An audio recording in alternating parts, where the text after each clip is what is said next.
pertama kali kita talk show satu ruangan dengan Papi Daniel Alexander alias Koden ya. Eh, Tema kita hari ini adalah membahas ini ya, Iran, perang Israel. Ini siapa nih yang nyalain mikrofonnya nih? Nih, saya mute all dulu ya. Oke, udah saya mute all. Tema kita hari ini membahas tentang perang ini ya, Israel,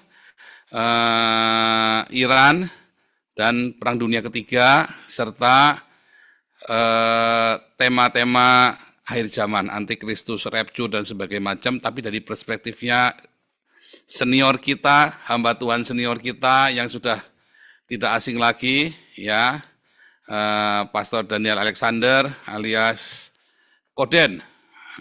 Oke. Tapi ini kok terlalu kecil ya, Pi ya? Apanya? Ini saya enggak kurang nunduk ini ya tadi. Oh, Entar ya, kurang nunduk ini ya. nggak apa-apa. Kurang pasti, kurang fokus. Nah, ini kan. Lagi. Kira cukup. Wah, yang ikut banyak sekali. Banyak hari ini, luar biasa. Di Facebook, woi. Papi mungkin mau menyampaikan sesuatu dulu, Pi. Menyapa dulu, oke. Nggak apa-apa. Papi jauh-jauh dari Papua datang berkala ya ke Belanda dan ke Amerika, saudara, ke Eropa dan ke Amerika tepatnya ya. Dan ada yang menarik ya, saudara ya, nanti tentang pekabaran Injil di akhir zaman. Mengapa kita bikin acara tanggal 29 dan 30 November, the last of waking ya. Kita bikin acara untuk bagaimana membangkitkan ya Eropa. Kalau membangkitkan Eropa yang tidur ini, kita benar-benar kita turun ke jalan, saudara ya, dan kita siapkan tim, dibantu timnya Papi Daniel yang di Belanda dan tentu saja timnya Hagios ya. Kita kerjasama karena ya, semua yayasan kita di Indonesia secara kerohanian kita di bawah pembinaan Pastor Daniel Alexander ya. Jadi kalau Anda pemberkatan nikah, dibaptis, jangan khawatir, legal semua. Siap. Siap. Luar biasa. Oke, kita nggak pakai lama, kita langsung ya tema kita. Kita kemarin sudah dengar ya bagaimana Gaza sudah remuk, hancur. Gaza sudah tidak ada harapan untuk bisa memberikan perlawanan lagi. Sementara Lebanon pun sudah selesai, relatif sudah selesai, karena Nasrallahnya sudah mati kan, bosnya kan, paling big bosnya Hezbollah sudah mati. 8 pemimpin Hezbollah semua sudah mati semua. Jadi kita mau nunggu apa lagi, udah nggak ada, tinggal Iran sekarang. Nah, kemarin kita bahas sama-sama pemimpin Iran, si presiden yang baru, saya lupa namanya ya, presiden barunya nggak berani, nggak mau perang. Tapi si Khamenei nekat ya, tetap mau perang ya. Lalu si Khamenei ini akhirnya meluncurkan ya, perintah meluncurkan serangan 200 rudal balistik ya.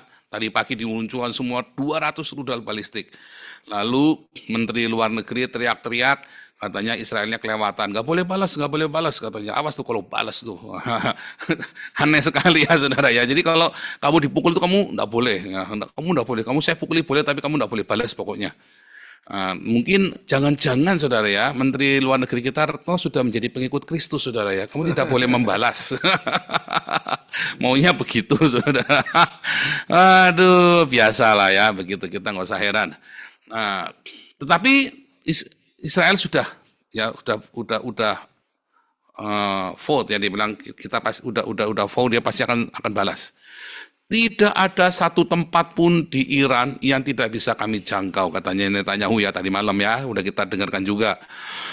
Nah, kita mungkin kalau cuma perang-perang begitu, ini urusannya Pak Jenderal Tobing. Kita cerita bagaimana perspektif ya saudara di dalam Alkitab dan mempersiapkan persiapan kita mesti ngapain? Apakah benar ini perang dunia ketiga atau justru akan damai, atau apa yang harus kita persiapkan ya di awal-awal ini? Ini teman-teman yang ada di Facebooknya Daniel Alexander dan Instagram, shalom semuanya, luar biasa, terima kasih sudah hadir. Yang ada di Zoom juga ya, terima kasih sudah hadir. Yang ada di YouTube semuanya, God bless you all. Nah, kita akan mulai dari pendapat yang paling pertama. Apakah bisa perang dunia ketiga. Silakan, Papi. Atau mungkin mau kasih atau dulu apa sesuatu? Ya. Silakan. Shalom semua. Saudara-saudara yang dikasihi Tuhan di seluruh dunia yang cinta damai dan merindukan bumi jadi sama seperti surga. Nah, kepada semua kita yang punya motivasi yang sama, punya tujuan yang sama, bahwa doa Bapa kami yang diajarkan Tuhan Yesus harus tergenapi, yaitu supaya bumi jadi seperti surga. Kita nggak boleh lari dari konteks ini.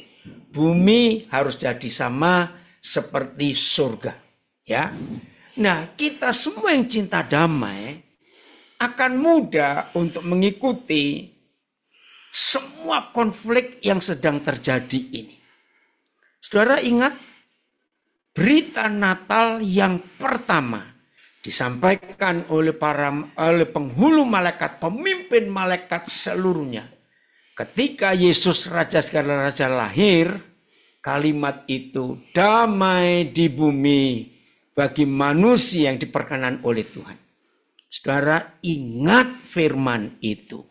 Damai di bumi bagi semua yang diperkenan Tuhan. Nah, neraka paling benci dengan kalimat itu.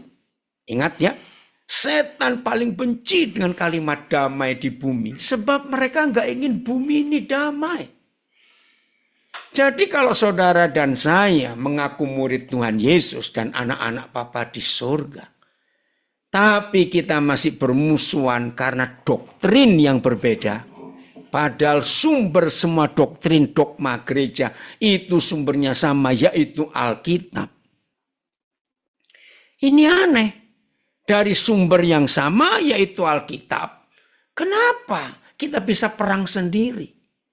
Nah, jadi sebelum kita ngomongin perang Israel, perang ini, perang Ukraina, Rusia, perang macam-macam.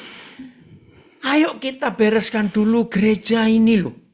Masih perang sendiri gara-gara doktrin.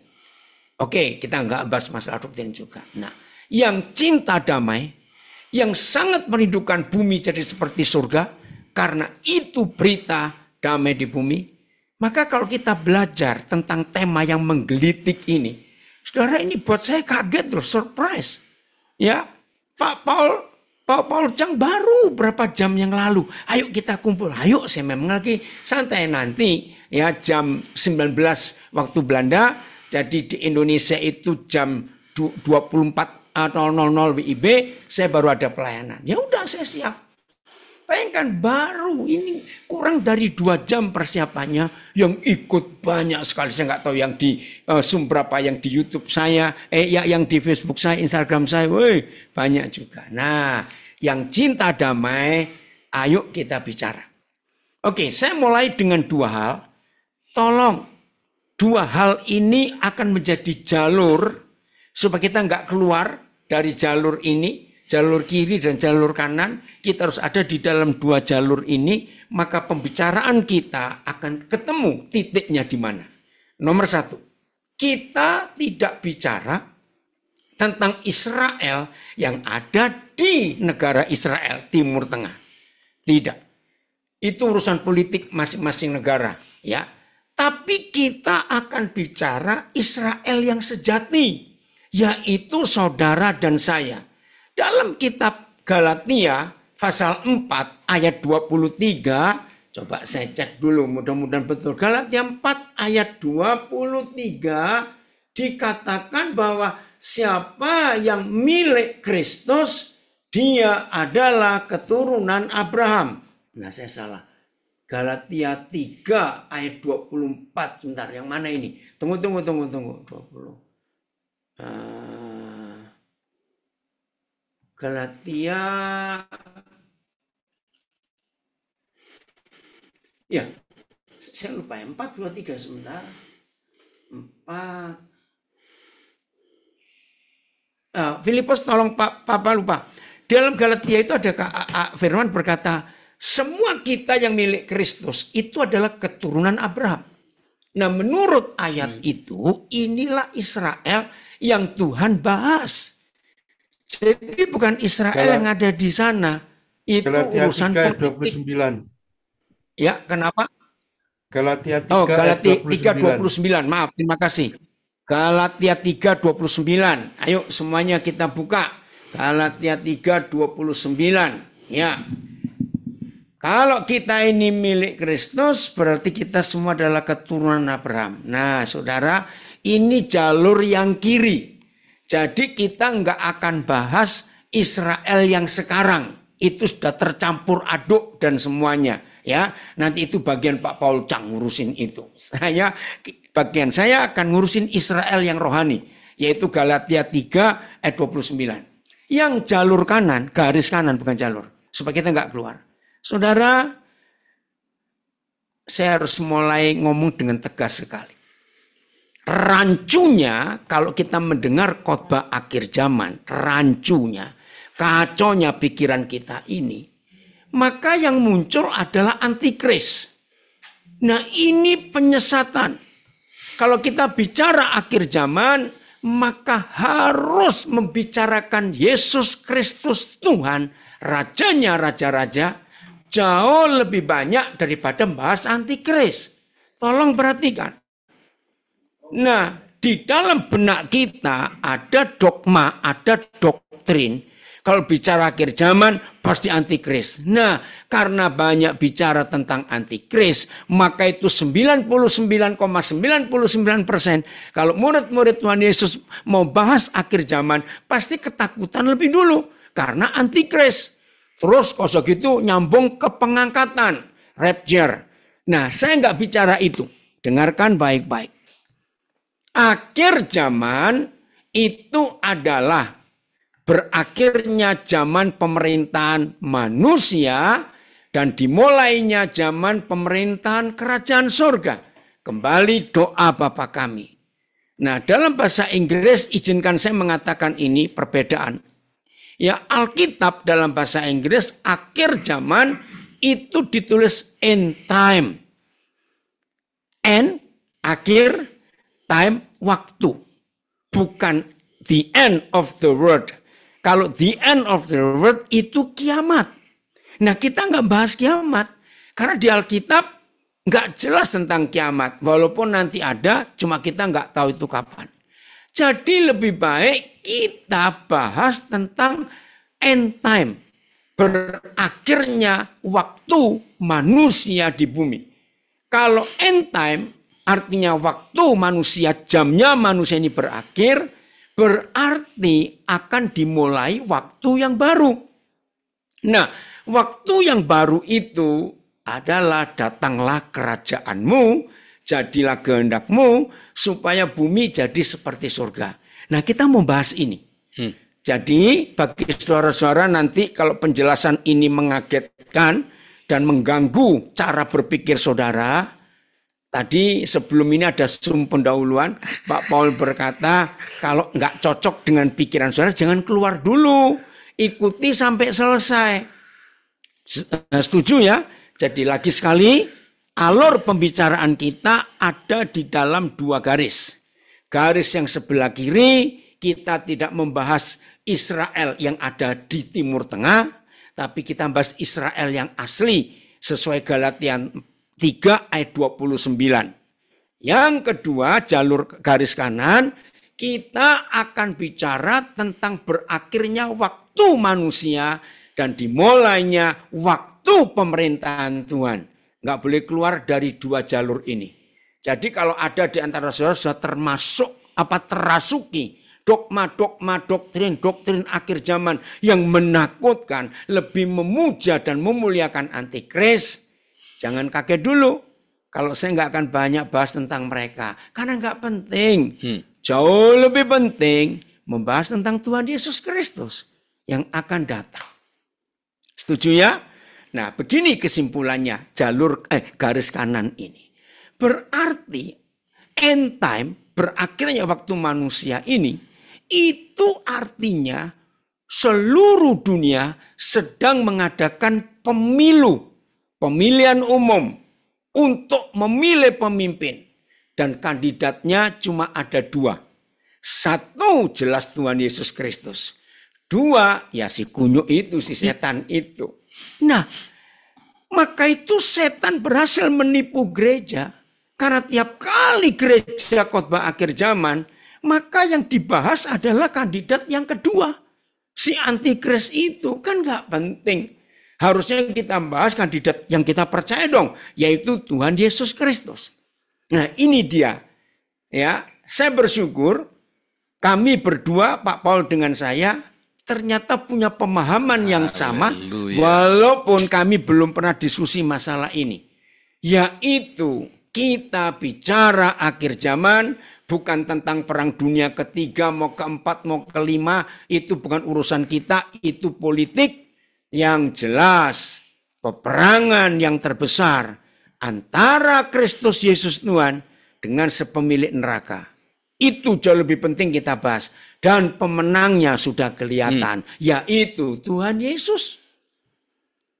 Amerika nanti 4 November akan pemilu, sama kandidatnya 2. Ya, Indonesia sudah menang, nomor 2 kemarin, Februari yang lalu. Nah jadi saudara, kita lebih baik fokus kepada Tuhan Yesus, Raja segala Raja. Maka itu nanti dalam pembahasan ini kami tidak akan bahas tentang antikris. Ngapain ngomongin dia? Sudah jelas kalah kok. Ya kita ngomongin yang menang. Mari kita lihat Wahyu 11 ayat 15. Wahyu 11 ayat 15 ya. Lihat, wih seru saudara. Jadi kalau kita bicara akhir zaman tentang pemilu dunia, semangat saya ini. Maka itu kenapa banyak anak-anak muda kalau diajak dengar khotbah kitab Wahyu, jangan takut saya belum menikah, kan gak ada urusannya. Tapi karena salah konsep. Lihat ini ya. Lalu malaikat yang ketujuh, jangan sibuk tentang angkanya, tapi ini malaikat terakhir, meniup sangkakalanya. Bukan ada malaikat ngelayang-layang di udara terus bawa trompet. Tidak. Ini istilah kerajaan. Di dalam zaman-zaman kerajaan masa lalu, belum ada telepon, belum ada sosial media, belum ada speaker.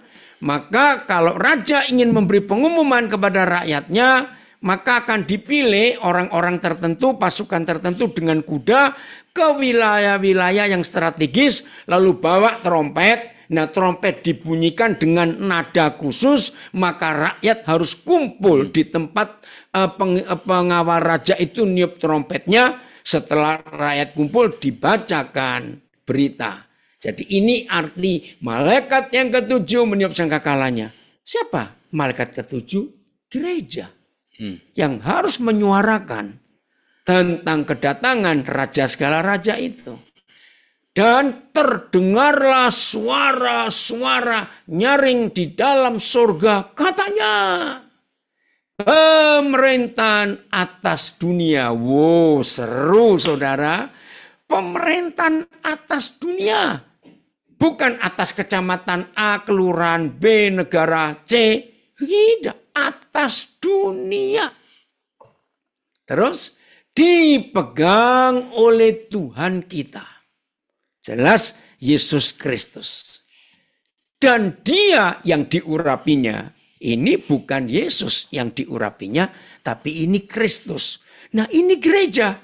Saudara dan saya adalah Kristus-Kristus di dunia. Nah nyimpang sedikit. Tidak ditulis anti Yesus. Tapi yang tertulis anti Kristus.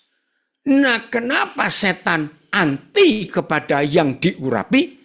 Sebab yang diurapi ini akan memerintah bersama Yesus Kristus Tuhan menurut Wahyu 11 ayat 15.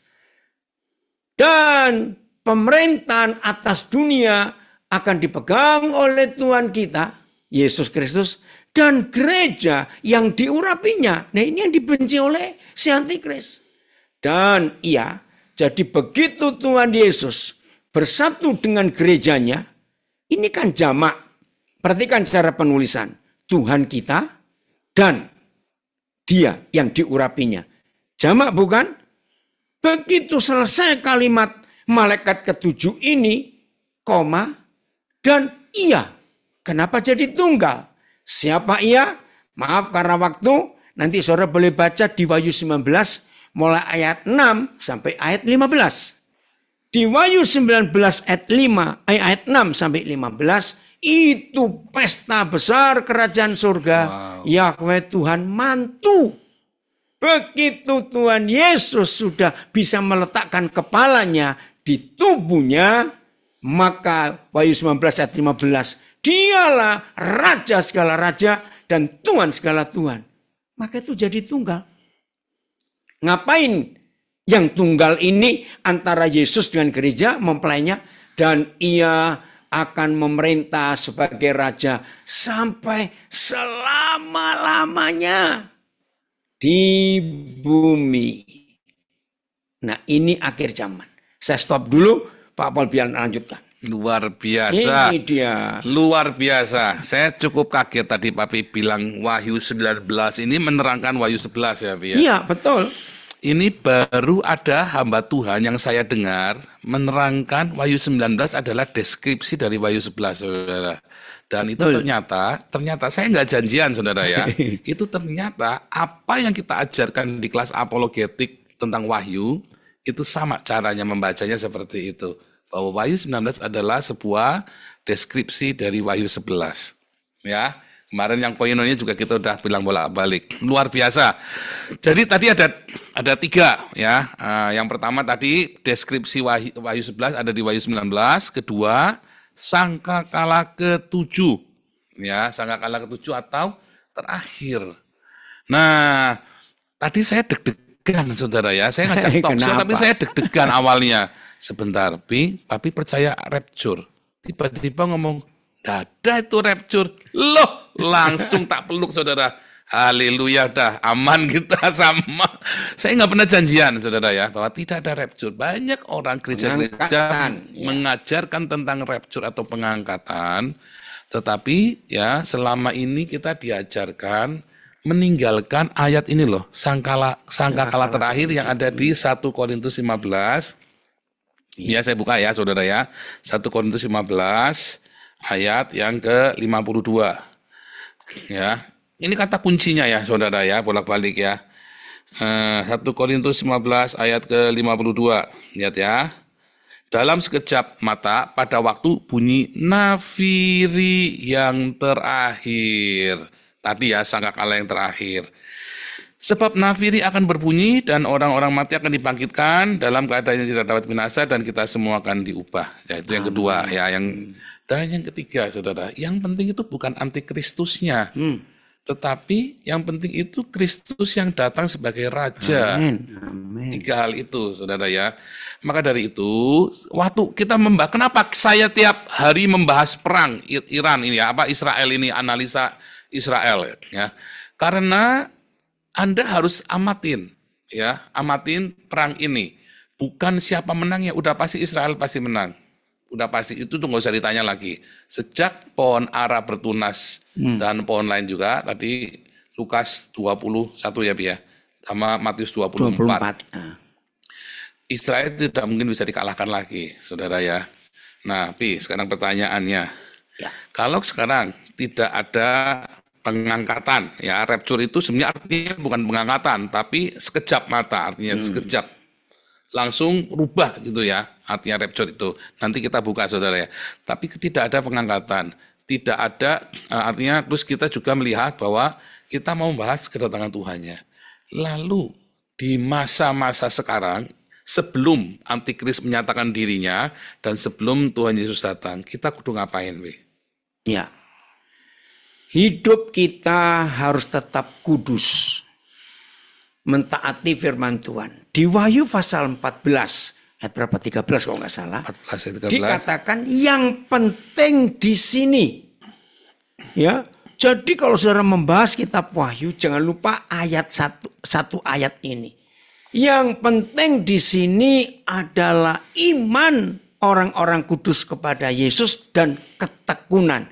Tolong saya lupa ini ayatnya Wahyu berapa? 14 atau 13? 13 itu yang penting itu. Ayat berapa? Ayat 12. Oh, 12 ya. Coba Wahyu 14 ayat 12. Ya, share bacakan. Ya, share. Wahyu 14 ayat 12. Nah, jadi ini yang penting kita siapkan nanti. Jangan siap pengangkatan, pengungsian. Maaf loh, saudara. Tidak sedikit ada orang-orang yang ketakutan sampai jual rumah, nggak mau kuliah, nggak mau kerja karena Yesus mau datang, lalu ngungsi di gunung semuanya. Bukan, mana itu? Ya, yang penting Bentar, lompat. Wahyu 14 ayat 12. Wahyu berapa? 14 ayat 12. Ya, betul. Yang penting di sini ialah ketekunan orang-orang kudus yang menuruti perintah Tuhan dan iman kepada Yesus. Jadi kalau tadi Pak Paul Chang tanya, jadi sambil kita menunggu waktu itu, kita harus ngapain? Perhatikan Wahyu 14 ayat 12 ini. Yang penting di sini ialah ketekunan saudara dan saya yang selalu menuruti perintah Bapa di surga dan iman kita kepada Yesus. Nggak boleh goyah. Itu yang penting. Kenapa? Karena menjelang kedatangan Yesus Kristus Raja segala Raja untuk memerintah di dunia. Sama seperti waktu pemilu di Indonesia. Perang saudara. Sekarang di Amerika sedang perang. Ya calonnya dua. Sebagian milih ini, sebagian milih itu. Perang sendiri. Nah seperti itu keadaan sekarang di dunia. Menjelang Yesus akan datang. Dan untuk memerintah di dunia. Ayo kita jangan salah pilih. Pilih Yesus. Jangan ikut yang lain. Wah itu luar biasa. Nah rapture pengangkatan. Maafkan saya. Saya sudah bilang loh ya. Garis yang kanan tadi. Yang punya doktrin pengangkatan begitu kuat. Maafkan saya. Tapi janji jangan keluar. Kalau ini nggak cocok dengan pendapat saudara. Janji jangan keluar. Sayang. Kalau saudara keluar nanti. Pinternya nggak nambah, bodohnya yang nambah. Maaf sebagai kalimat itu. Saudara, kata pengangkatan itu nggak ada di Alkitab. Itu terjemahan bahasa Indonesia, bahasa Inggris yang kurang tepat. Yang betul dalam bahasa asli diubah dalam sekejap. Itu yang betul. Nah diubah bagaimana? Kita lihat. Ini kan masa perang. Yesus akan memerintah sebagai raja. Nah di dalam zaman perang di mana saja harus ada yang diungsikan. Siapa yang diungsikan? Orang-orang yang tidak berdaya. Orang tua, perempuan, dan anak-anak. Tapi sisa dari rakyat yang sedang berjuang untuk membela negaranya, maka harus ikut perang. Nah kalau perang selesai, siapa yang bisa menduduki posisi-posisi penting di dalam pemerintahan yang baru setelah pemilu itu menang? Yang ngungsi atau yang perang? Tolong jawab dong. Yang ngungsi atau yang perang? Jadi kalau masih mau percaya pengangkatan, itu para pengungsi. Itulah orang-orang tua yang tidak berdaya, itulah wanita dan anak-anak. Nah karena saya tahu di Alkitab, saya nggak mau ikut yang ngungsi, saya mau ikut yang perang. Karena Yesus akan mengajak saudara dan saya yang menang perang, itu jadi pemerintah. Ini yang kita jarang tahu. Ya, coba lihat Wahyu 20 ayat 4. Wih, keren sekali itu. Wahyu 20 ayat yang keempat. Jadi jangan pergi dulu ya saudara, tunggu. Nanti kalau saudara ngungsi, ya nggak apa-apa lah. Ini yang di studio boleh jawab juga nih kalau lagi tanya ya, nih. Di sini ya. Yang di studio boleh jawab dan boleh nanya ya. Lihat itu Wahyu 20 ayat 4. Lalu aku Yohanes melihat takhta. Jadi nggak cuma satu takhta. Dan orang-orang yang duduk di atasnya. Siapa orang-orang yang duduk di atasnya? Yaitu saudara dan saya yang ikut berperang. Kepada mereka diserahkan kuasa untuk menghakimi. Aku juga melihat jiwa-jiwa mereka yang telah dipenggal kepalanya karena kesaksian tentang Yesus dan karena firman Tuhan, yang tidak menyembah binatang itu dan patungnya, dan yang tidak juga menerima tandanya pada dahi dan tangan mereka, dan para pemenang ini hidup kembali. Dan perhatikan, seru enggak? memerintah sebagai raja bersama-sama dengan Kristus yang diurapi itu untuk masa 1000 tahun. Nah, kita nggak bahas tentang waktunya. Ini loh saudara, kalau Yesus datang itu, dia akan menetapkan pemerintahan baru di bumi. Pemerintahan manusia selesai, karena sudah sekian ribu tahun dunia dipimpin manusia, ganti raja, ganti presiden, ganti pemerintahan, masih nggak jadi-jadi. Akhirnya mau nggak mau, pemilik alam semesta harus mengambil alih. Karena sekian ribu tahun dipercayakan kepada kita, tapi kita nggak sanggup. Seru tuh kalau melihat akhir zaman seindah ini, saya semangat sekali. Saya mau ikut memerintah bersama Tuhan Yesus. Jadi yang mau mengungsi silakan. Nggak apa-apa. Tapi jangan marah lu kok aku nggak diajak memerintah. Ya karena sudah nggak ikut perang kok. Betul? Maka itu ada istilah pahlawan kesiangan. Karena nggak ikut perang atau maju. Ingin jadi pahlawan, nggak ikut perang. Nah ayat yang berikut. Matius 24. Mulai ayat 36. Coba lihat. 35. Ya, maaf ya, yang masih percaya rapture, baca ayat ini. Yang diangkat dan yang ditinggal, itu siapa? 35. Ya, 35 ya, Matius 24. Ya, oh, langit dan bumi akan berlalu. Oh, iya. Yang tentang? Oh, 37, berarti mulai 37. Maaf. Oh ya, 37. Nah, lihat ya. Sebagaimana halnya, perhatikan, pada zaman Nuh. Saudara, lagi sekali yang di benaknya, di otaknya, dipenuhi khotbah rapture pengangkatan, yang intinya motivasinya penuh ketakutan, nggak berani menghadapi tantangan peperangan akhir zaman, maka itu senang rapture karena mengungsi. Perhatikan, sebab sebagaimana halnya pada zaman Nuh, demikian pula halnya kelak pada kedatangan Anak Manusia, Yesus.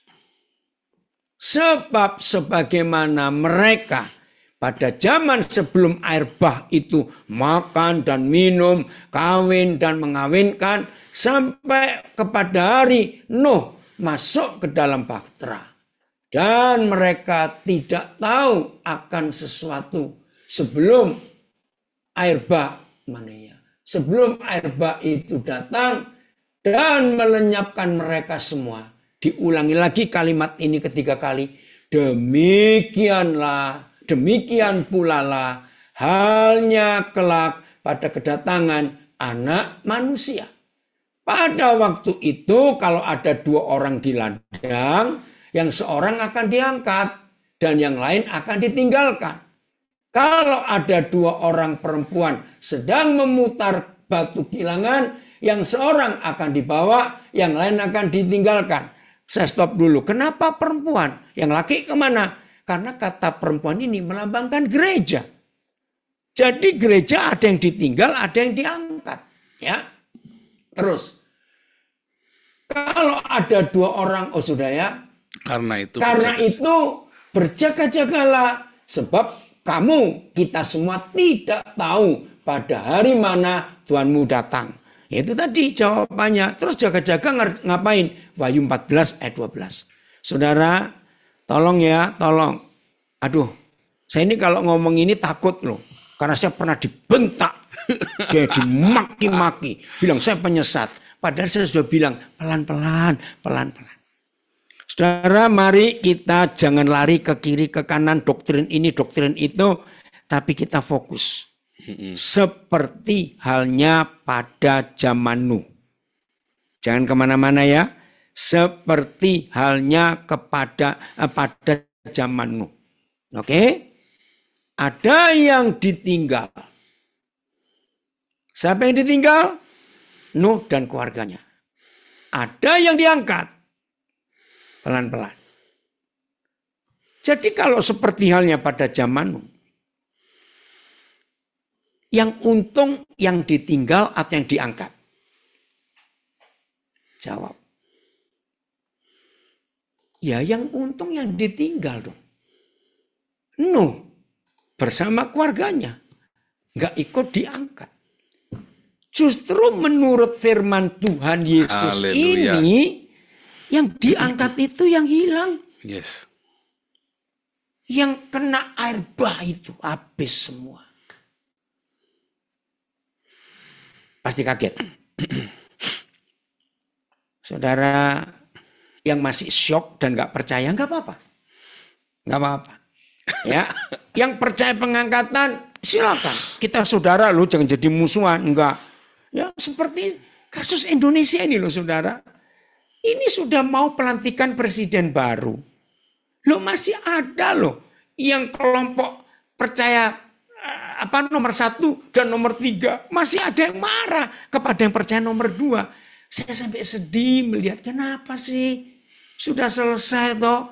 Nah, maka itu kalau saudara masih percaya pengangkatan nggak apa-apa. Kita tetap saudara. Oke? Tapi kalau suruh milih, saya milih yang ikut perang dong supaya memerintah. Maka itu ada lagu ya dari Amerika. Ku mau di sana waktu Yesus datang. Ku mau di sana perang dimenangkan. Yang belum tahu cari lagunya. Ya saya lupa judulnya apa itu. Nah ini saya kembalikan kepada Pak Paul. Luar biasa. Ini ada tafsir yang lain, B. Ada tafsir yang lain bukan dari saya, tapi saya pernah dengar. Ya. Satu ditinggal, satu diangkat. Artinya yang bukan diangkat ya, satu tinggal, satu diambil, bukan diangkat ya sebetulnya. Nah, diambil itu ternyata diambil oleh antikristus itu, ditangkap. Jadi tinggalnya ditinggal. Karena Tuhan Yesus pernah bilang, kamu akan diserahkan oleh ibumu sendiri, oleh ayahmu atau oleh saudaramu. Yang menyerahkan kita itu malah keluarga kita sendiri. Yang dekat. Yang dekat. Dan yang paling parahnya lagi, kita nggak bisa ngelawan. Nggak bisa ngelawan mereka karena orang tua kita sendiri ternyata tentaranya. Atau itu adik kita sendiri. Jadi pernah waktu itu yang nanya, ya karena mungkin itu adalah keluarga kita sendiri. Sehingga kita mau ngelawan nggak bisa, ya udah kita, daripada kita korbankan dia, ya udah kita pasang badan. Lalu saat itu pertanyaannya, tadi kan kalau belum antikristus kita kudu tekun. Tekun ngapain? Ya. Ke gereja tiap hari, Enggak. Ngapain dong? Tekunnya tekun apa? Gitu. Tekun dalam iman itu apa maksudnya? Ya, tekun dalam iman tidak menyimpang ke kiri dan ke kanan. Kalau kita yang punya toko, tetap kerja gitu. Oh iya, tetap. Enggak apa-apa. Kalau kita mau menikah, boleh? Boleh. Kenapa Tetap tidak? menikah? Iya. Tetap kerja? Tetap kerja. Tetap ke gereja apa enggak usah? Oh iya, tetap dong. Oh, ke gereja. Oke, kalau gitu gini. Kita buka dulu Wahyu 22. Ayat yang ke-4 atau ke-5 ya. Di Yerusalem baru pun masih ada bisnis, masih ada kehidupan. Gini aja, mulai ayat 2. Coba lihat judulnya Wahyu 22 itu nyambung dengan Wahyu 21 ya. Yerusalem baru. Ada enggak itu ya? Judulnya enggak keluar kalau di sini. Oh ya, ada itu judulnya ada itu. Enggak ya? Belum. Wahyu 22. Lalu yang menunjukkan padaku itu ya. Ayat 2 ya. Oke. Lalu yang menunjukkan, ini ayat 1 berarti ya. Lalu yang menunjukkan kepadaku sungai air kehidupan yang jernih bagaikan kristal. Bentar, itu lompat soalnya. Oh iya, lompat. Goyang sendiri, bentar. Oke. Itu. Bagaikan kristal dan mengalir keluar dari takhta Tuhan dan takhta anak domba itu. Ini Yerusalem baru ya. Saudara lihat judulnya di ayat sebelumnya. Di tengah-tengah jalan kota itu, yaitu di seberang menyeberang sungai itu, ada pohon-pohon kehidupan yang berbuah 12 kali tiap-tiap bulan sekali. Stop dulu. Maka itu penafsir Yerusalem baru itu sudah di surga. Maaf, salah. Sebab kalau di surga tidak ada 12 bulan, nggak ada sebulan sekali. Luar biasa. Ini masih ada di bumi. Ini Yesus datang memerintah, bumi jadi luar biasa indah. Terus daun pohon-pohon itu dipakai untuk menyembuhkan bangsa-bangsa. Maaf yang masih percaya Yerusalem baru itu surga. Enggak mungkin di surga ada orang sakit. ini masih di bumi. Tapi Yesus menjadi rajanya, pemerintahan baru. Pasti pemerintahan damai. Ingat tadi di awal saya katakan, setan benci damai di bumi. Dan sedihnya mereka berhasil mengacak-ngacak bumi sampai seperti neraka. Maka itu ayat 3, maka tidak akan ada lagi laknat, artinya kejahatan. Takhta Tuhan dan takhta anak domba akan ada di dalamnya dan hamba-hambanya akan beribadah kepadanya. Ini Paul, ini tugas kita, masih ada ibadah, masih semua. Terus mana ya? Yang matahari itu masih nggak perlu matahari, tapi masih ada bisnis. 5. Oh ya, ayat 5. Coba mana ayat 5? Dan malam tidak akan ada lagi di sana, terus? Dan mereka tidak memerlukan cahaya lampu. Ya, terus? Dan cahaya matahari. Sebab Tuhan Allah akan menerangi mereka dan mereka akan memerintah sebagai raja sampai selama-lamanya. Diulangi lagi. Lalu terus itu masih ada pedagang-pedagang bisnis berapa ya? Enggak ini. Coba cari. Saya lupa. Sebentar ya, 21 kayaknya dia. Dia kan 21 ya? Mana? Bentar ya, 21. Tunggu ya. 21 ini, bentar ya. Yang jadi bahasa-bahasa membawa itu ya, membawa. Apa? Nih, masih ada bisnis. 21, Oh, 21 ayat? Yerusalem 21 ayat yang 5. Bukan. Ayat 11, kota itu penuh dengan kemuliaan, bentar ya. Bentar ya, maaf. 21 itu ya. Pasal 21 ya, Wahyu 21. Bentar ya. 21. Bentar saya cari. Nih, ayat 14, ayat 24. 21 ayat 24. Bangsa-bangsa akan berjalan di dalam cahayanya, dan raja-raja di bumi membawa kekayaan mereka kepadanya. Pintu-pintu gerbangnya tidak akan ditutup pada siang hari, sebab malam tidak akan ada lagi di sana. Kekayaan dan hormat bagi bangsa-bangsa akan dibawa kepadanya, tetapi tidak akan masuk ke dalamnya sesuatu yang najis atau orang yang melakukan kekejian atau dusta. Tetapi hanya mereka namanya tertulis dalam kitab kehidupan anak domba. Jadi masih ada bisnis, masih ada kegiatan aktivitas normal, saudara. Kalau Yesus datang memerintah sebagai raja, hanya sistem dunia yang berubah karena ada pemerintahan baru. Itu luar lanjut. Biasa, luar biasa. Yang di studio mungkin mau nanya boleh? Yang di studio mau nanya dulu? Wah ini pada syok semua nih kalau mantan-mantan. Saudara, cerita rapture ini waktu saya SMA itu, saya SMP kelas 1, kelas 2, kelas 3, SMA kelas 1 saya selalu juara kelas, saudara ya. Dan saya sangat the best matematika apa segala macamnya. Begitu saya dengan pelajaran tentang rapture, saya takut sentuh komputer, saudara. Karena komputer katanya 666 kan. Saya takut pegang. Kenapa? Karena kalau saya pegang komputer, saya tuh selalu dihantui bahwa saya ini bakal jadi pengikutnya antikristus karena saya sangat ahli dalam matematika dulu itu. Sampai saya memutuskan untuk tidak belajar matematika. Dari nilainya 8989 langsung jadi 43, 45. Karena saya tidak mau pegang itu. Saking takutnya dengan angka 666. Nah, jadi memang itu kakak saya juga sama ya, langsung tidak mau sekolah, langsung berhenti jadi takut gitu ya. Sehingga sampai 2 kali naik kelas kakak saya itu. Nah, jadi sejak tren itu ya saya ingat sekali tahun 90, 91, 92 dulu yang sangat luar biasa itu Philippus Jung Il-kuk salah satunya ya. Oh iya, orang Korea itu. Orang Korea itu yang tahun tanggal 28 September kalau Oktober itu ya atau September itu tahun 92 Yesus akan datang. Wah, itu langsung tuh pada down semua tuh. Dan saya lihat banyak teman-teman kita juga yang akhirnya sekolahnya nggak kelar.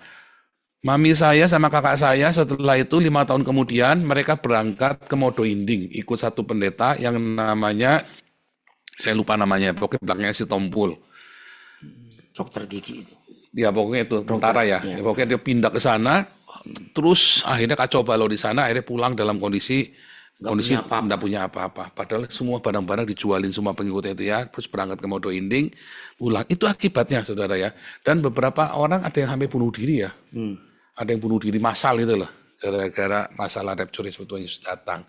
Makanya tadi saya tanya, ya kita kalau satu tadi ya, kita harus tekun dan kita tetap melakukan pekerjaannya ya.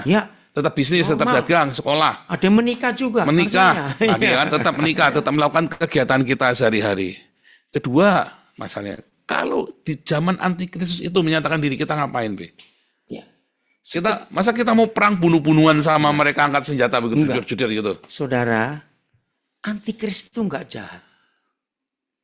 Maaf ya, di kitab Daniel yang begitu banyak bicara akhir zaman, di Injil Matius 24, Markus 13, Lukas 17, dan seluruh kitab Wahyu, ternyata tidak ada satupun kata antikris. Tapi di pasal-pasal yang saya sebut tadi, itu dikatakan naga tua itu, setan itu, iblis itu, binatang yang keluar dari bumi.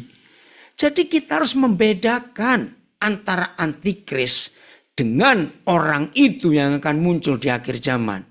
Supaya kita nggak rancu. Antikris itu ditulis, didefinisikan jelas di 1 Yohanes pasal 2. Jangan lari kemana-mana tentang antikris. Antikris itu ternyata orang yang percaya Tuhan Yesus. Disebut saudara kita. Dan dia ada di antara kita. Jadi sekarang ini antikris ada di dalam gereja. Bedakan dengan makhluk ini, binatang yang itu, ya naga, kuda yang merah, hijau, kuning, macam-macam. Bedakan saudara. Jadi yang kita hadapi ini perang tentang percabulan, tentang tamak akan uang, tentang kebencian, kita mau mengampuni atau tidak, ya kita melekat pada Tuhan atau melekat pada uang. Itu jauh lebih penting kita urus daripada kita ngurusin antikris yang salah konsep selama ini. Saya harap kita mengerti. Jadi nggak usah bilang antikris. Antikris ada di rumah kita juga. Suami istri contohnya. Ini berapa waktu terakhir ini saya sering dengar ada orang ngomong gini. Aduh, jangan lagi coba merubah hidup kita. Merubah istri aja nggak bisa, merubah suami nggak bisa. Nah maka itu ayo kita berjuang untuk diri kita sendiri. Sudah benar atau tidak? Oke. Supaya kita nggak lari kemana-mana. Lihat Matius 5:48. Matius 5. Iya, itu ayat yang saya paling takut. Bahwa saudara dan saya ditetapkan harus sempurna. Sama seperti Bapa di surga itu sempurna. Nah lu orang Jakarta bilang. Ini targetnya. Jadi daripada kita sibuk ngadepi antikris. Ayo ngadepin fakta sehari-hari. Dari bangun pagi kita sudah diganggu. Dengan khawatir, dengan uang, dengan benci, dengan jengkel. Macam-macam. Itu dari pagi kita bangun sampai malam. Nah lebih baik kita ngurusin itu dah. Ya antikris biarin. Si roh itu biarin. Setuju? Nah tadi ada yang tanya tentang Wahyu 13 ayat 10. Coba kita lihat dulu. Wahyu 13 ayat 10 ini. Yang di studio boleh nanya juga ya. Ya, sini ya. Ayo Wahyu 13 ayat yang ke-10. Jangan tegang-tegang. Ya. 13 ayat 10 udah keluar tuh. Ya barang siapa ditentukan untuk ditawan, ia akan ditawan. Barang siapa ditentukan untuk dibunuh dengan pedang, ya harus dibunuh dengan pedang. Jangan lupa kalimat terakhir. Yang penting di sini ialah ketabahan dan iman orang-orang kudus. Nah jadi kalau sudah ditentukan, ya nggak bisa lari saudara. Mau lari kemana? Melihat penginjilan, saudara ternyata bagi yang belum tahu ya, Korea dan Jepang itu negara yang paling sadis menyiksa murid-murid Yesus. Dalam sejarah para martir saudara. Ternyata Jepang dan Korea itu, saya nggak bisa cerita di sini. Ya sudah, kalau ditentukan untuk dibunuh dengan pedang, diapakan? Mati itu indah loh saudara, jangan takut. Ayo kita jujur-jujuran saja. Kalau toh kita nggak ditawan, nggak dibunuh dengan pedang, mati juga nggak sih? Tetap mati. Ya sudah. Tetap mati. Iya, tetap mati. Ya sudah. Mungkin yang studio mau nanya atau yang di Zoom sebelum kita lanjut? Pak Paul. Oh, yang di Zoom dulu. Pak Randy, Ibu Catherine. Boleh? Ya, yang di Zoom kita buka termin pertama ya. Nanti Anda juga boleh tadi tanya untuk yang tadi terlewatkan mungkin Anda masih belum puas tadi ya. Galaksi silakan, Galaksi silakan. Mana tadi Galaksi? Oh hilang.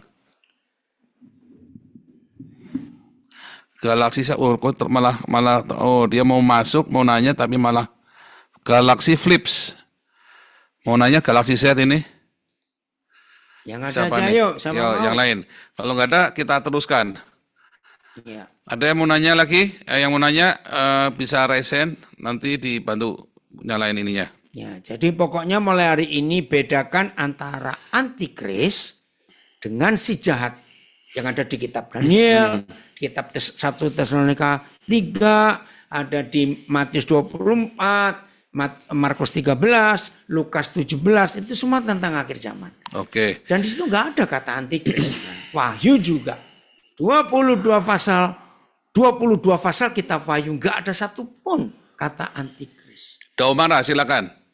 Itu Paulus Leon itu. Ya ini Daumara dulu, Daumara. Domara. Daumara silakan mikrofonnya dinyalakan. Daumara mikrofonnya dinyalakan. Bentar. Ya, Ya. Silakan. Langsung? Oh, malah mati lagi. Nih. Wah itu keren tuh dari Taiwan. Ya. Menghadapi akhir zaman seperti injury time di permainan sepak bola. Betul. Ya. Daumara mikrofonnya dinyalakan. Mikrofonnya. sudah nyala ya, Dah. Pak Pastor. Ya, silakan. Kalau seperti Pastor bilang, Papi itu kalau menyikapi tentang Matius 10 ayat 23 itu seperti apa, Pak? Tentang apa itu ya? Yang Saya nggak apa? hafal. Matius 10, Apabila 23. mereka menganiaya kamu dalam kota yang satu, larilah ke kota yang lain. Ya. Itu dipakai oleh Paulus. Waktu dia disiksa di satu kota, terus pindah dia lari. Nggak apa-apa. Itu untuk penginjilan. Itu Kok untuk Matius 10 sih? Matius berapa tadi? Bukan dong. ya Matius pokoknya 10. kalau itu Iya, ya, yang penganiaya suruh lari itu ya. Nggak apa-apa. Paulus Matius nggak lari kok. 24 itu. Ya, Matius Paulus nggak lari. Itu banyak salah kaprah saudara ya. Waktu Iya. saya pergi dari Indonesia, kok lari-lari pengecut. Oh salah saudara ya. Yang saya lakukan di Indonesia tidak sebesar yang saya lakukan di Eropa ini saudara. Dari Eropa saya bisa remote orang-orang yang di Indonesia. Artinya ketika kita melakukan sesuatu ya kita yang tidak boleh itu menyangkal saudara. Anda itu boleh lari, yang tidak boleh itu menyangkal. Jadi kalau sudah ketangkep Anda sampai ada misalnya nih ya, kayak kemarin tuh teman-teman kita yang kita baptis ulang para mualaf yang kita baptis ulang, lalu dijegrek begitu. Anda nggak usah pakai retorika. Ya, saya kembali kepada Yesus. Amin. Ingat-ingat saudara ya, Anda lari boleh, tapi kalau Anda sudah dipegang begitu, kayak kasusnya Yudi Mulyana sama siapa lagi ya kemarin si Agustan, langsung aja ya, udah gitu saudara. Jelas, warnamu jelas nanti. Amin. Tapi kalau kayak saya begini nggak masalah ya. Bu Ellen silakan. Ya, shalom Pastor, shalom Papi. Ya, Shalom. Saya tadi dengar di awal bahwa Papi bilang bahwa akan ngebahas Israel yang menurut Bible, bukan yang ada di Timur Tengah. Pertanyaan saya, apakah orang Israel atau bangsa Israel yang ada di Alkitab sama dengan bangsa Israel yang saat ini ada, yang Beda. beda? Beda. Sudah Bedanya, campur semuanya. bedanya Tapi mereka tetap perlu Injil diselamatkan. Kita harus menginjili mereka. oh ya, Maka itu ketika ada beberapa gereja selalu bilang mari kita berdoa untuk Israel. Kita berdoa kirim uang untuk bangsa Yahudi. Sebetulnya bukan itu. Kita harus memprioritaskan sama semua bangsa di dunia. Ya, para pengikut Hezbollah, pengikut Hamas, orang Irak, Iran, semuanya dicintai Tuhan. Yesus mati untuk mereka. Jadi fokus kita kalau bagi orang Israel itu jangan fanatik yang secara jasmani ada di Timur Tengah, jangan. Ya, jadi beda ya Papi ya. beda. Terus Kita satu, mencintai semua orang. oke, terima kasih. Satu lagi Ya. Papi boleh ya? Pertanyaan satu lagi. Ya. boleh. Kalau yang tadi Papi cerita, antikris itu adalah orang yang percaya Yesus yang Tapi ada nggak percaya urapan. di dalam gereja. Ya, Sebab selama ini saya dengar antikris itu adalah saudara sepupu, nggak, bukan. agama sepupu, bukan. Bukan. Nah, itu baca aja 1 Yohanes 2. Mulai ayat berapa ya antikris itu ya? Ayat 20 sampai Mulai ayat 20. Itu aja ya. Satu Jadi Yohanes, pasal 1 2. Yohanes 2 ayat 20, 21, 22 itu. ayat Yang mulai 20 itu ya. Nah, kalau ini kita agak sedikit berbeda, Pi. Cuma enggak masalah. Jadi ada garis besarnya. Jadi kalau tadi menurut Papi kan berarti antikris itu ada di dalam gereja kan? Ya, menurut ayat ini Ya. masalahnya. Nah, kalau yang di dalam pengajaran dalam komunitasnya kami, kita bilang begini, dia adalah antikristus yang menyangkal baik bapa dan anak. Ya. Misalnya dulu kan ada beberapa orang yang di framing bahwa gereja Katolik itu antikristus. Nah, itu kan dari Martin Luther. Jadi Martin Luther pertama kali waktu dia split dari Katolik, dia marah sekali. Si Olaf Schumann dia mencatat, ya saya lupa dia di bukunya apa, tapi Olaf Schumann yaitu misionaris yang ada di Indonesia. Dia tulis tentang Martin Luther waktu dia nyumpahin gereja Katolik adalah antikristus. Tapi kemudian di akhir hidupnya Martin Luther, malah dia bilang orang Yahudi antikristus. Jadi yang mana nih? Dia sendiri bingung si Martin Luther ini kan. Nah, lalu saya mulai amatin 1 Yohanes 2 ayat 22 ini, Pi. Dia itu antikristus adalah yang menyangkal bapa dan anak. Apakah gereja Katolik menyangkal bapa dan anak? Ya enggak kan. Gereja Katolik kan mengakui bapa dan anak. Yang menyangkal bapa dan anak kalau dalam yang saya pahami yaitu tadi yang di dalam Al-Ikhlas itu, dalam surat Al-Quran itu, bahwa Allah tidak beranak dan tidak diperanakan. Jadi enggak ada bapa dan anak dalam Islam itu. Tetapi gereja Katolik, Buddha, Hindu enggak ada masalah. Buddha, Hindu tetap mengakui Yesus adalah anak Allah loh. Konghucu semua mengakui Yesus adalah anak Allah kan. Yang tidak mau mengakui Yesus adalah anak Allah hanya Islam. Dan kedua, nanti ya, ini kan ayat 22 itu ya, tadi saya baca. Yang kedua itu adalah bahwa antikristus itu dulu dari kita, gitu kan, ini. Namun dia tidak bersama dengan kita lagi, gitu kan. Bahwa antikristus sudah ada bersama dengan kita, tapi dia tidak dengan kita lagi. Ya. Nah, Muhammad itu kan dulu Kristen. Nah, ini dalam pemandangan saya, saudara ya. Jadi ini adalah penafsiran namanya hermeneutik instrumen, berdasarkan dengan teks, lalu sejarah, dan kita membandingkan dengan teksnya orang. Jadi Muhammad itu dulu Kristen. Dari mana kita tahu Muhammad Kristen? Karena dia menikah dengan Khadijah, anak seorang pendeta, keponakannya pendeta, dan walinya adalah pendeta. Di zaman itu tidak boleh menikah beda agama. Jadi saya amat sangat yakin sekali bahwa mereka menikah dengan cara Kristen. Lalu kemudian 15 tahun kemudian Muhammad ini kan mengaku ketemu dengan Jibril dan jadi mu'alaf, jadi Islam kan. Nah kemudian di dalam hadis tadi dikatakan bahwa ada lagi, katanya begitu. Nah dulu Muhammad. Jadi para mu'alaf ini adalah bukan orang Islam yang dari lahir yang antikris, tapi orang-orang yang dulu dari kita lalu nyebrang, yang tidak bersama dengan kita lagi, tapi mereka dari kita tadinya, sama seperti Muhammad dan para mu'alaf lainnya. Nah itu dalam pemahaman saya. Saudara boleh, ini adalah sebuah hermeneutik instrumen, saudara ya. Jadi saya membandingkan teksnya kita, letter lux dengan membandingkan teksnya orang. Artinya Anda bisa berbeda dengan kita, ada satu yang pengalaman pribadi atau Anda punya pemikiran yang berbeda. Seperti Papi tadi ya, berbeda lagi. Papi mau nambahin? Enggak. Ada yang tanya tadi. Ini ada lagi nih. Iya. Ada lagi namanya Sadik, silakan. Halo, Shalom. Ya, Shalom Sadik. Saya mau tanya itu soal kedatangan Tuhan Yesus Kristus nanti yang untuk kedua kalinya. Itu datangnya itu di suatu tempat, apakah seperti itu, seperti di suatu tempat di Israel, atau dia muncul dari langit dan seluruh bumi melihatnya, Pak? Aku kok penasaran soal itu sih. Itu aja, Pak. Iya. Kalau kita baca Efesus 1, bukan begitu Tuhan Yesus datang. Bukan secara fisik. Ya. Lihat Efesus 1 mulai ayat 21 sampai 23. Efesus 1 21 sampai 23. Efesus 1 ayat 21 ya mulainya ya. Sampai 23. Ya. Mana itu 21-nya? Jauh lebih tinggi dari segala pemerintah itu. Jauh lebih tinggi dari segala pemerintah dan penguasa dan kekuasaan dan kerajaan. Bahkan jauh lebih tinggi dari tiap-tiap nama yang dapat disebut. Bukan hanya di dunia ini saja, melainkan juga di dunia yang akan datang. Siapa dia? Tuhan Yesus. Jauh lebih tinggi. Dari nama apa saja. Dari pemerintahan apa saja. Dari kerajaan penguasa apa saja. Jauh lebih tinggi. Nah, siapa dia? Ayat 22. Dan segala sesuatu bukan akan, tapi telah diletakkan di bawah kaki Kristus yang diurapi. Nah, antikris nggak suka ini.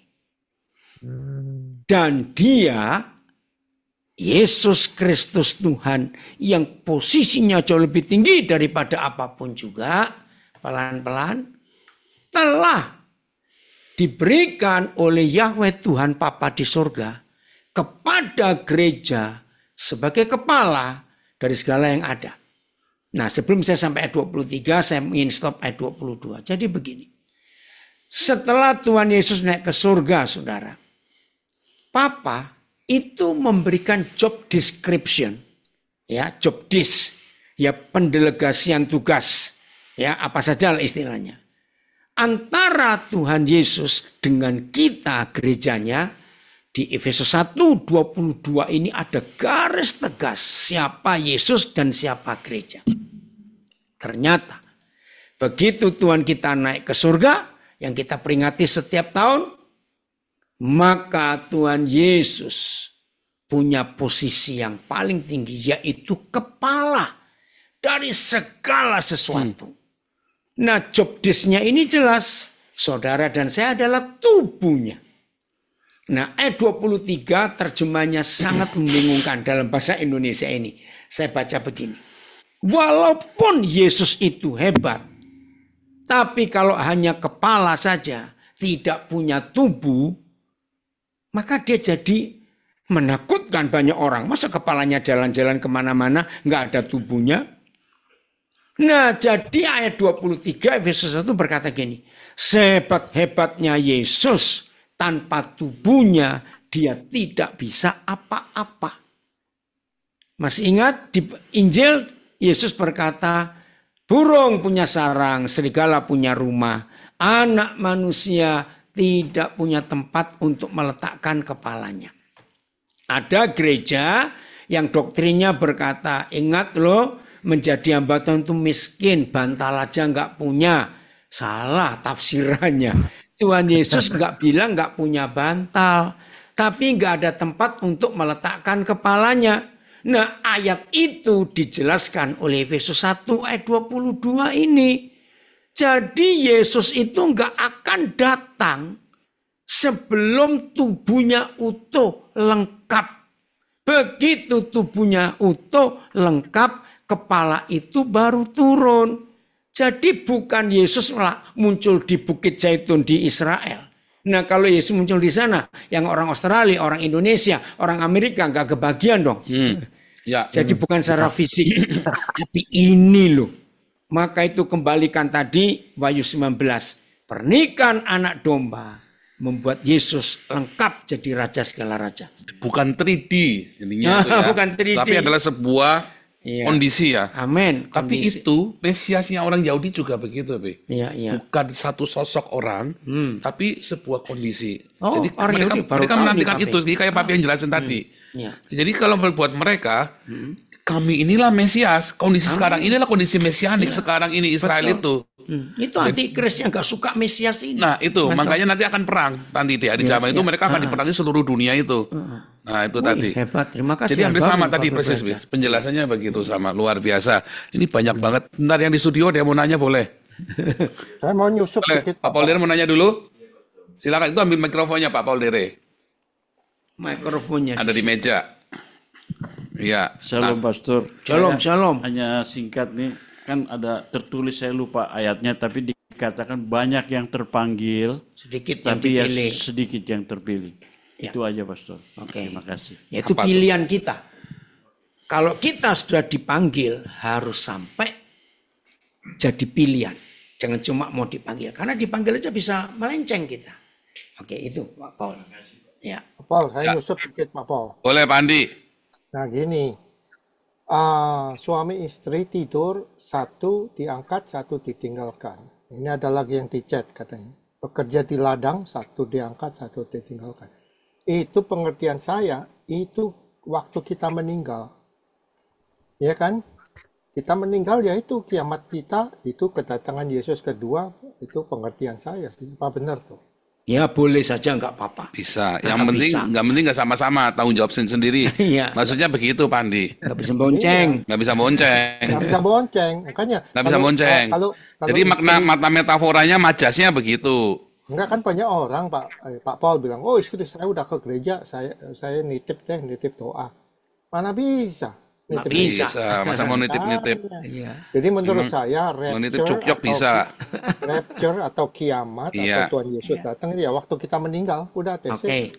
Boleh. Ya, ini ada Pak Pendeta Max dari Taipei. Mau Ya tanya Pak apa? Max silakan Pak Max lalu Yosua ya. Silakan Pak Max.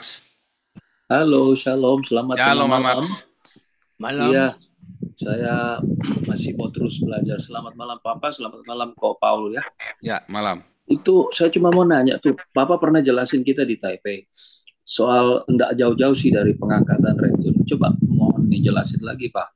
1 Tesalonika 4 ayat 16-17. Saya Nah, ini rasa tadi. ini ya menjadi acuan banyak hamba Tuhan, Iya, pendeta betul. terutama Iya. kalangan dulu kan. 1 Tesalonika 4 16-17 Ya. ini loh. Tanda-tanda diberi Ya. penghulu, terus yang masih tinggal kita, terus kata kuncinya kan di dalam awan kan gitu, kita bersama-sama di Ya. dalam awan. Ya. Nah itu mungkin bisa dijelaskan dari Oke, nanti yang dalam awan Pak Paul jelaskan. Papa kan jelaskan gitu. di konteks 1 Tesalonika 4. Paulus nulis untuk keluarga yang mengalami kedukaan. Ya. Ayat berapa itu? Empat ayat Jadi, 7 bukan, di awalnya. yang awal. Awalnya. Jadi ini loh, konteksnya karena ayat orang-orang 15. ketakutan tentang antikris, maka itu maunya diangkat semua. Nah, padahal di 1 Tesalonika 4 ini nggak bilang pengangkatan, tapi bicara tentang orang meninggal. Ini mana itu? Ayat 15 yang merah. Ini kami katakan kepadamu dengan firman Yahweh. Kita, bukan. Yang sebelumnya. Kita yang hidup masih sorry 14 tadi. 14. Kalau kita percaya Islam mati, ya yang meninggal ya. Iya. Entah. Tapi ayat Bukan. sebelumnya selanjutnya Yang pertama. 13. Nah, 13 ya. Jadi jangan keluar dari konteks ayat yang ditulis sebagai perikop ayat pertama ini ya. Selanjutnya, saudara-saudara, kami tidak mau bahwa kamu tidak mengetahui tentang mereka yang meninggal, supaya kamu jangan berduka cita seperti orang-orang lain yang tidak mempunyai pengharapan. Nah, karena hamba-hamba Tuhan yang khotbah akhir zaman itu, ini digatuk-gatukkan, kata orang Jawa, dipaksakan masuk. Kotak-katik gatuk, Iya, ya otak-atik gatuk. gatuk. Ya Iya. gatuk. Ya kan? Saudara, ini bukan tentang rapture, bukan tentang akhir zaman. Ini tentang orang keluarga yang berduka cita karena ada yang meninggal. Meraung-raung menangis. Lalu Paulus menjelaskan, enggak akan kita nanti kedahuluan. Nah, di udara di awan-awan. Udara. Ya, love. Ya. Bu Eni tolong fotoin dari sana boleh Bu Eni. Ya. Dia fotoin kita gini. Tidak apa-apa. Iya, Kevin. dapat ini dari jauh sana. Kasih picture. Iya, biar keren. Nah, yang tadi yang 1 Tesalonika 4:17 ya, Saudara ya. Tadi sudah saya bukain The Net Bible ya. Kita lihat The Net Bible. The Net Bible itu saya tidak berkata terjemahnya benar, tetapi dia kalau ada terjemahan yang kurang pas, agak jauh ke sana supaya kelihatan studionya semuanya. Jadi kalau ada kalau ada yang di The Net Bible itu kalau ada terjemahan yang dia bertentangan satu sama lain, dia akan tunjukkan bahasa aslinya, lalu dia akan cerita The Net Bible. Makanya saya suka pakai ini karena untuk NET ya, net. NET, New English Translation. Lihat ya, then we who are alive, who are left, yang masih ada, will be suddenly caught up. Caught up. Apakah caught up itu berarti naik? Ternyata dia terangkan, caught up itu bukan naik loh. Or snatched up. snatch, ya, Snatch. ditangkap. Iya, dari kata arpaso. Arpaso itu snatch. Snatch itu begitu. Itu snatch namanya ya. Snatch up itu ya. Nah, implies that the action quick and or forceful. Suddenly. Jadi kita yang masih hidup, nah itu ya. Terus jadi apa maksudnya saudara? Kata arpaso itu nanti juga artinya apa saudara? Itu seperti dissolve saudara. Jadi kita ini langsung rubah, ada di sini. Bukan kemana-mana, ada di sini. Terus ada kata tadi ya, with them in the clouds. Kenapa bilangnya the clouds? Kenapa? Apakah seperti Sunggokong, Be? Naik awan. Seekor kera sakti, ya kera sakti naik awan kayak Kwan Im gitu kan. Ternyata nggak gitu, saudara. Artinya clouds itu kalau Anda lihat ketika waktu Salomo berdoa itu, lalu Salomo membesarkan khotbah itu, terus tiba-tiba awan kemuliaan turun itu, Be. Nah, itu yang namanya di awan, Be. Karena awan kemuliaan, Shekinah glory. Itulah Shekinah glory, clouds itu. Jadi bukan kayak kera sakti itu, Be. Awan-awan naik kayak Sunggokong gitu, Be. Dan yang ketiga, kata di air. Kenapa nggak bilang uranon, tapi bilangnya air? Kenapa nggak bilang sky? Tapi bilangnya air. Dia ada di udara, di sini. Amin. Dalam hembusan nafas kita ini. Haleluya. Jadi ada di sini, dan itu ada dalam Shekinah glory, karena kita dipenuhi dengan Shekinah glory, orang-orang percaya ini. Jadi waktu Yesus datang, sangkakala terakhir, kata kuncinya tadi, sangkakala terakhir, berarti sudah endingnya ending. Ya. Kalau Wahyu 11 tadi sama Wahyu 19, dua saksi Allah itu sudah dibunuh, sudah dibangkitkan. Ya. Nah, itulah kebangkitan itu. Jadi kata the cloud tadi kata rapture-nya itu, dari kata rapture itu bahasa Latin ya, saudara. Jadi kalau Anda lihat 1 Tesalonika 4 ayat 17 dalam Vulgata itu tulisannya rapture. Ya. Nah, rapture itu bukan diangkat, bukan, tapi snatch, tadi arpaso. Kedua, ya, artinya sekejap mata, ya. Dan kedua kata clouds, artinya itu Shekinah glory seperti bait Salomo. Waktu Salomo berdoa, lalu semua imam-imam itu ruangan bait suci itu dipenuhi dengan awan kemuliaan. Tersungkur mereka semua kan ada awan kemuliaan. Ketiga kata air, bukan uranon, tapi di air. Dalam bahasa aslinya ini bukan dari kata uranon. Coba kita buka ya di dalam 1 Tesalonika 4 ayat 17. Nah, kita buka dalam ini ya. Kita buka 1 Tesalonians 4 ya, 4 ayat 17.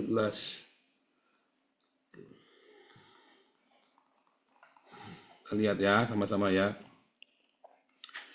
Lihat, satu kata, ini tadi ya, kata arpaso, harpa gesometa, ini ya, arpaso, harpa, will couch away, ya. Terus nevelais, kata nevelais dari kata the clouds. Lalu ya nanti ada kata tadi in the air. Nah ini kata aera. Ya dia nggak pakai uranon.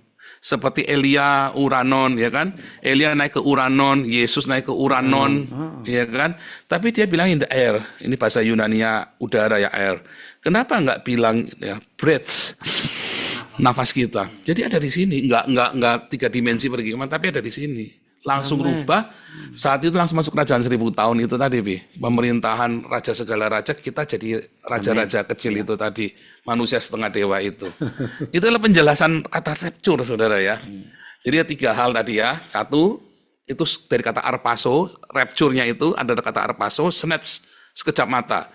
Kedua, clouds-nya itu bukan Sunggokong naik awan, Yesusnya naik awan, ke Rasakti, kayak Kwan Im begitu, bukan.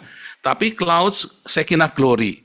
Ketiga, ketika cerita tentang diangkat ke udara, bukan ke langit, bukan uranon, tapi dari kata air. Itu ya 3 hal itu. Semoga ini jelas ya bahwa konsep 1 Tesalonika 4 ayat 17 ini ada 2 kesalahan. Satu, mereka tidak memperhatikan sangkakala terakhir, Be. Jadi maunya diangkat duluan. Tapi padahal itu sangkakala harus yang terakhir. Kedua, tadi konsepnya adalah bukan diangkat terbang, tetapi langsung dalam sekejap mata kita di sini dirubah. Yang mati dibangkitkan, kita yang masih hidup langsung rubah. Langsung rubahkan. Begitu ya. Kan ya, 1 Tesalonika 4 itu nggak bicara tentang akhir zaman, tapi bicara tentang orang yang meninggal. Iya. Kita nggak boleh bersedih karena ada pengharapan. Oke, lanjut. Pak Yosua silakan. Pak Yosua, Ya, shalom, Ko Philip shalom. dan Ben. Shalom. Saya ingin bertanya nih. Tadi saya ikut di tengah, udah telat sejam. Tadi Koden sempat bilang bahwa antikris kita adalah antikris yang sebenarnya yang kelihatan di depan mata, yang contohnya keluarga kita, yang bermain judi, melakukan zina, menolak Kristus, ini itu semua segala macam. Nah, saya tuh di gereja eh, sering eh, bukan sering sih tapi beberapa kali ikut seminar gitu ya sampai seharian 8 jam 8 jam gitu dari pagi sampai malam ikut seminar tentang antikris Kopilip dan Kopaul Hmm. gitu ya. FYI gereja saya di GBI Paniko gitu ya. Nah, yang mana GBI Paniko ini banyak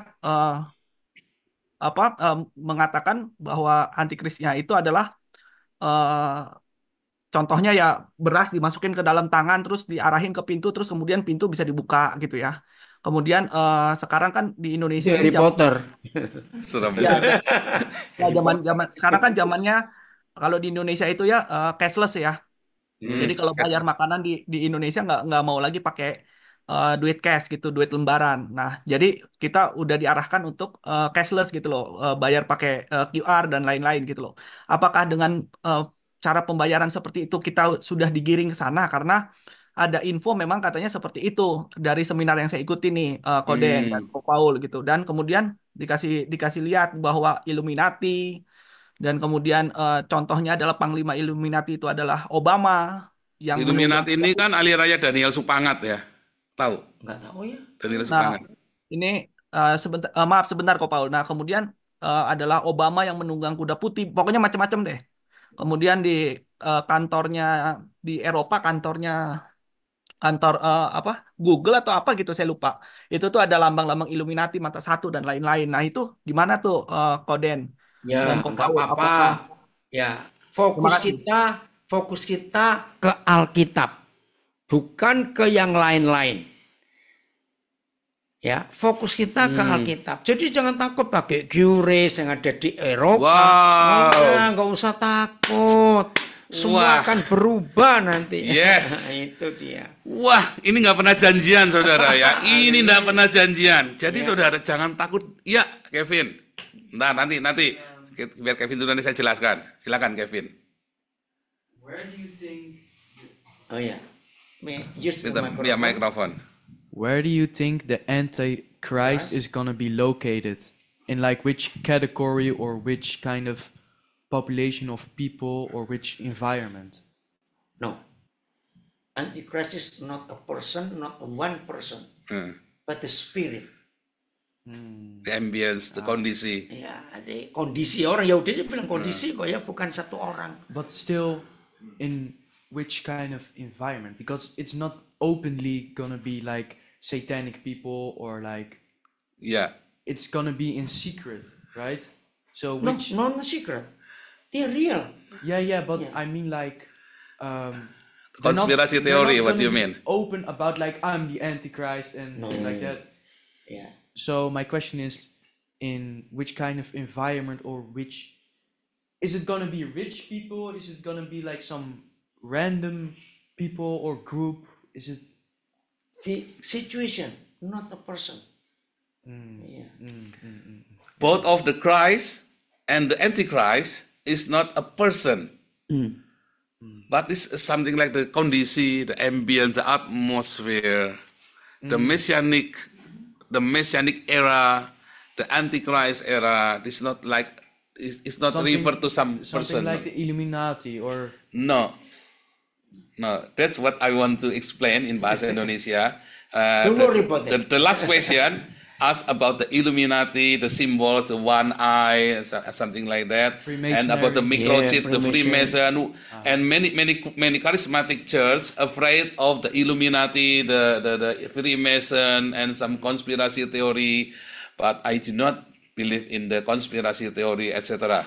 Jadi saudara, tadi pertanyaannya Kevin sama dengan pertanyaannya Yosua yang terakhir ya, tentang Illuminati, Antikris, ya itu dari beberapa aliran gereja sangat kentang ya, kayak Pak Timothy Ardono sama Daniel Supangat. Saya ikutin semua itu saudara ya, termasuk siapa itu? Aruna yang di Semarang itu ya. Jadi saudara ya, banyak orang takut dengan microchip. Saya pernah dimarahin sama pendeta di Belanda masalah, enggak apa-apa pakai microchip. Saya bilang, emang kenapa enggak ada? Antikris itu Vaksin diributin juga. vaksin. Diributin. Selama Anda tidak menggunakan vaksin, ya kalau divaksin jangan mau di jidatnya, cuma ada disuntik di batuknya begini. Ingat tanda antikris itu harus di tangan kanan loh saudara. Ya, Matius 3 di dahi. Masa kamu divaksin di dahimu saudara, kan aneh. Ya, loh itu kan pakai termometer itu, loh itu bukan itu nggak diapa-apain kecuali Anda divaksin dicucus di jidat. Nah itu Anda jangan gitu ya saudara ya. Jadi itu pun sebenarnya nggak seperti itu ya, kedatangan itu nggak seperti itu. Jadi satu, Illuminati, Freemason itu mereka semua tidak menyangkal Yesus sama sekali. Bahkan di antara mereka banyak orang yang percaya pada Tuhan. Saya kenal beberapa orang Illuminati di Belanda ini, jadi saya tahu persis. Ya, mereka memang upacaranya, pelantikannya itu seperti kayak agama ya. Tetapi sebenarnya nggak begitu. Itu seperti kalau Anda lagi dipelonco di BINUS atau lagi dipelonco di universitas, ada upacaranya cium bendera, ya sama seperti itu. Ya, nanti Kevin after this. Dan kedua, ya microchip. Ya, microchip itu tidak berarti apa-apa, saudara.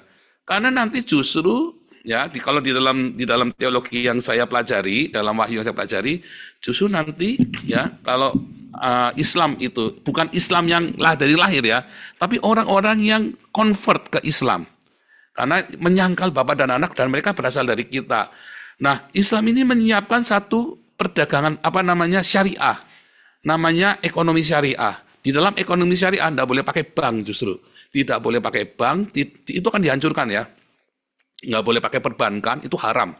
Tidak, apalagi microchip, ATM aja nggak boleh, kredit bank saja nggak boleh, apalagi microchip. Jadi itu nanti justru akan dihancurkan oleh mereka. Nah, tapi intinya, kalau kita, itu kan tadi detail secara kasat mata. Tapi kalau dari Papi tadi menjelaskan, itu bukan sebuah tren atau apa. Itu kan tafsiran bebas kita, saudara, hermeneutik instrumen. Tetapi dalam kehidupan sehari-hari, yang paling penting justru sebetulnya adalah sistemnya. Ya, mengapa kita tidak boleh berjual beli tanpa tanda itu? Jadi tanda itu bukan merujuk kepada satu organisasi. Zaman itu sudah tidak ada lagi, so itu sudah hancur-hancuran itu. Karena kedatangan antikristus itu nanti bersamaan dengan bencana dunia yang luar biasa loh itu ya. Dari mulai kuda putih, apalagi masa Barack Obama orang hitam naik kuda putih rada lucu juga ya. Rasanya kan kuda putih, penunggang kuda putih ya kan, Barack Obama hitam dan segala macam nggak. Terus ada lagi bilang dia membawa tokso katanya kan. Apa itu tokso saudara? Oh itu racun, vaksin tuh katanya kan, membawa panah itu ya, dalam bahasa Yunani kan tokso. Tapi sebenarnya kata tokso kalau kita lihat ada di dalam Kejadian 9 saudara. Pelanginya Nuh itu loh, LGBT itu loh saudara ya. LGBT itu kan pelangi kan, itu yang dibawa. Nuh Tuhan memberikan pelangi kepada Nuh. Tapi tokso yang sama itu nanti diberikan di dalam kuda putih. Karena dunia aman, sehingga LGBT pun aman. Sehingga damainya dunia itu 1 Tesalonika 5:3, 1 Tesalonika 5 ayat 3, semua damai aman. Katanya kan, damai yang semu. Ya bagi Israel nanti akan aman, damai. Tapi itu semu. Kalau Anda melihat hari ini di Israel, di seluruh Israel, ya, dua tahun yang lalu bulan Juni ada demo gede-gedean itu ya, bendera LGBT itu di seluruh Israel, di semua kampus, di Haifa, di Tel Aviv, di Hebrew University, Jerusalem University, itu semua bendera LGBT di sepanjang jalan itu loh. Itu artinya damai yang luar biasa, sampai LGBT aja tenang, boleh di sana. Nah, jadi penunggang kuda putih itu ada yang bilang itu vaksin corona karena kata tokson membawa mahkota, crown katanya. Corona itu kan crown katanya bilang. Nah, itu boleh kalau mau nafsirkan gitu boleh saja. Tetapi pada kenyataannya itu nothing happen kan dengan corona ini kan. Nah, itu penjelasan secara ininya ya, bahasa aslinya. Kevin.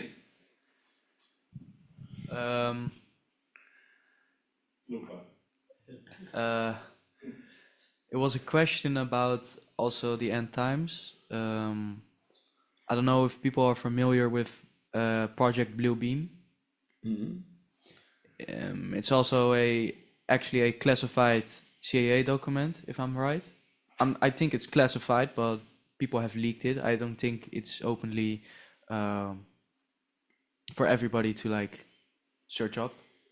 But that is also part in the project. They are mentioning about a artificial Intelligent. artificial alien invasion with real weapons, but like a lot with holograms and stuff to get the world in a chaos, to get to a one world government. So like everybody comes together as a one world government to fight the aliens.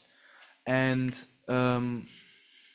do you think that that is part of the Antichrist, or that is the Antichrist, like the upcoming one world government?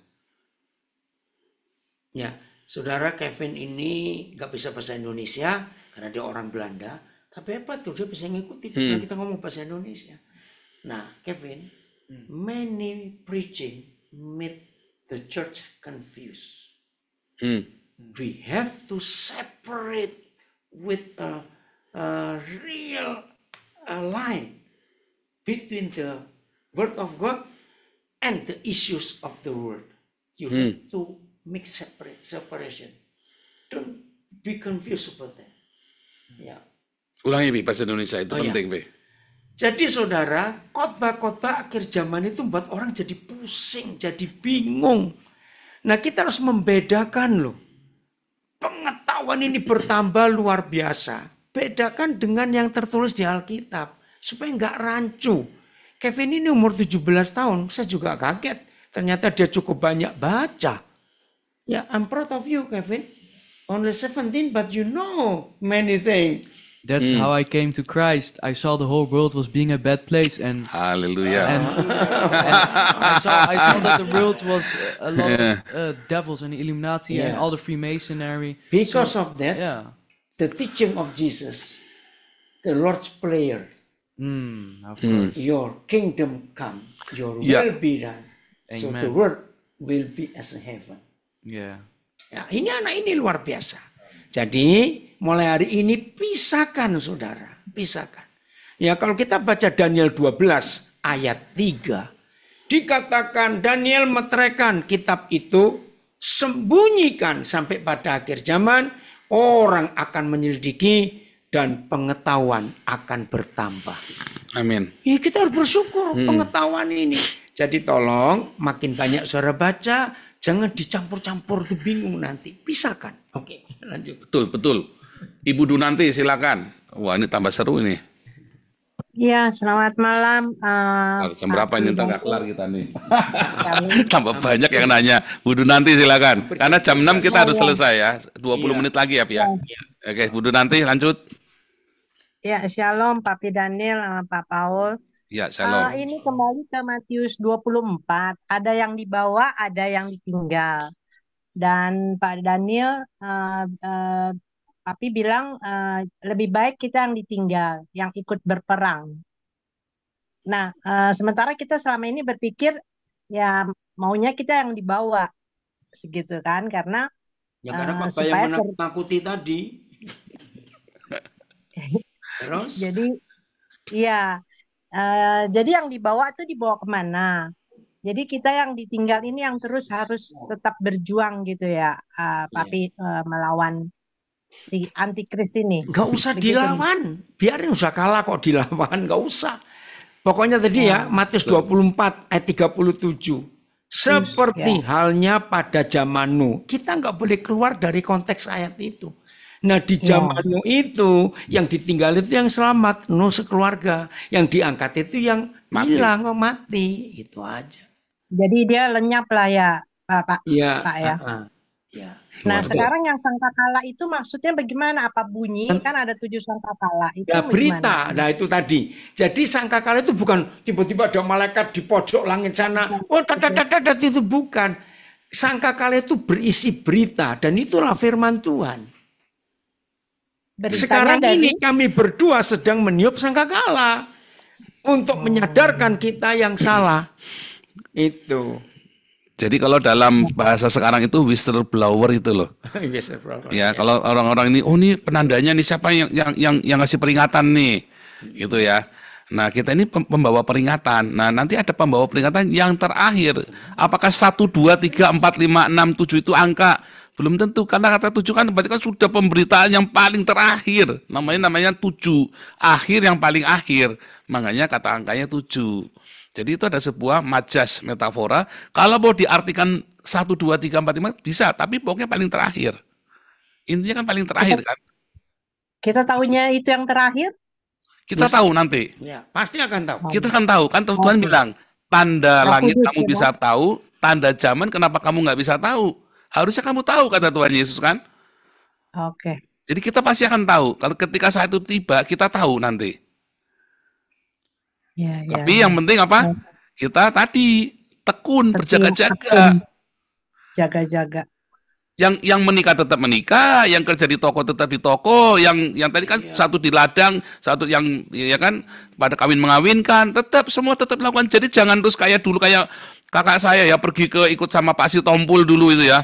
Kasihan amat dulu sampai aduh buang waktu bener kamu ya 2 tahun buang waktu sia-sia akhirnya. Kan begitu kan? Sampai akhirnya saya menikah ya kakak saya nggak datang. Saya menikah kakak saya nggak datang, gara-gara ikut Pak Sitompul. Iya, kan sedih sekali kan harus kumpul keluarga, gara-gara sampai tak tanya Pak Pendeta kapan.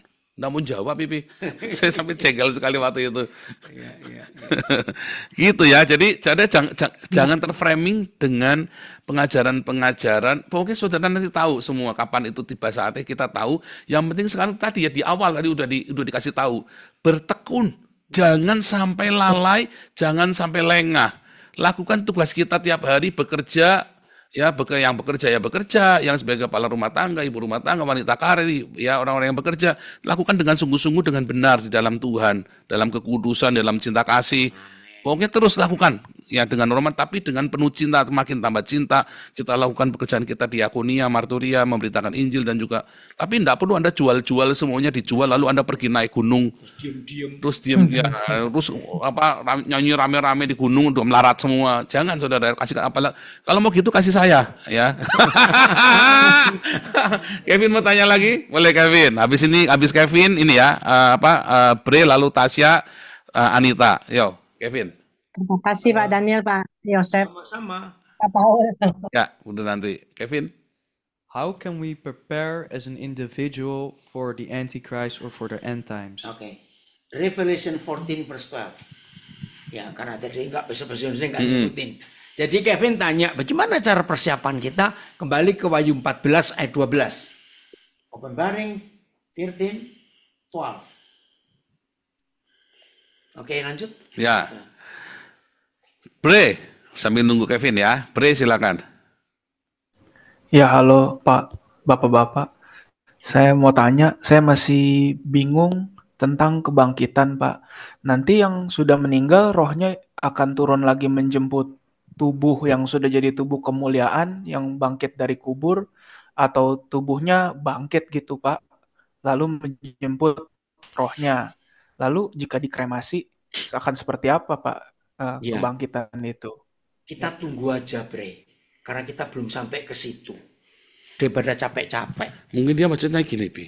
Boleh enggak dikremasi? Karena pendeta kita bilang enggak boleh, Bi. Kalau kremasi jelas salah. Karena Tuhan berkata yang dari debu kembali ke debu, bukan ke abu. Tapi tidak perlu didebat di sini. Jadi kalau ada yang mau kremasi ya silakan. Kita itu rahasia Tuhan. Kita nggak bisa tahu. Pokoknya apa yang tertulis, ya sudah. Ada yang bilang, tapi di Belanda ini mahal kuburan. Di Singapura lihat, mana kuburan mahal. Nah, kalau sudah sakit keras, ya balik Indonesia lah. Tanah masih banyak.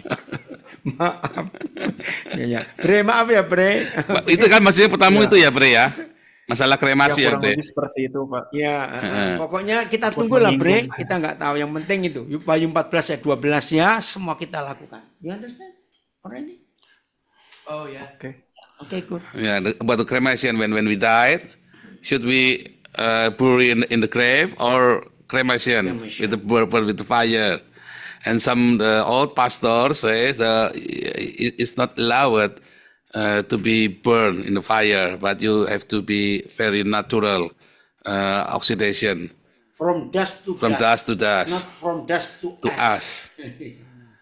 Tetapi B, kalau dalam chemicalnya, saya kan dulu asisten kimia, itu hasil akhirnya itu tetap sama, B, karbon. Hasil akhirnya tetap sama karbon. Hanya bedanya ini butuh 20 tahun, yang ini 1 jam. Cuma beda itu doang. Nggak apa-apa. Nah, itu udah penting tapi Ya, nggak sebetulnya. penting. Ya udah, lanjut. Ya. Apa lagi? Oke, Tasya. Silakan Tasya. Tinggal 7 menit. Ya, habis Tasya Anita ya.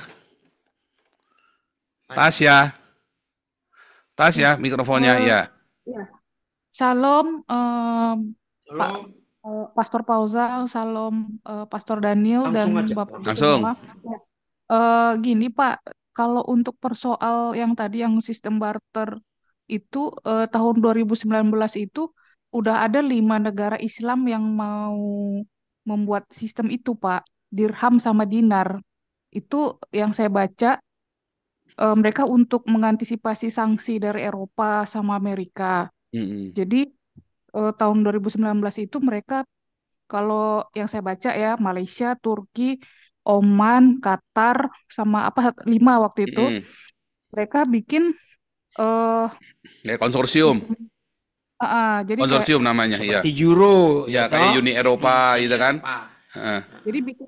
jadi tadi tuh sistem tuh barternya itu dirham, perak, dinar itu emas. Nah, tahun Emas. 2024 ini tahun 2024 ini ada 9 negara Pak dari Liga Arab mau bikin.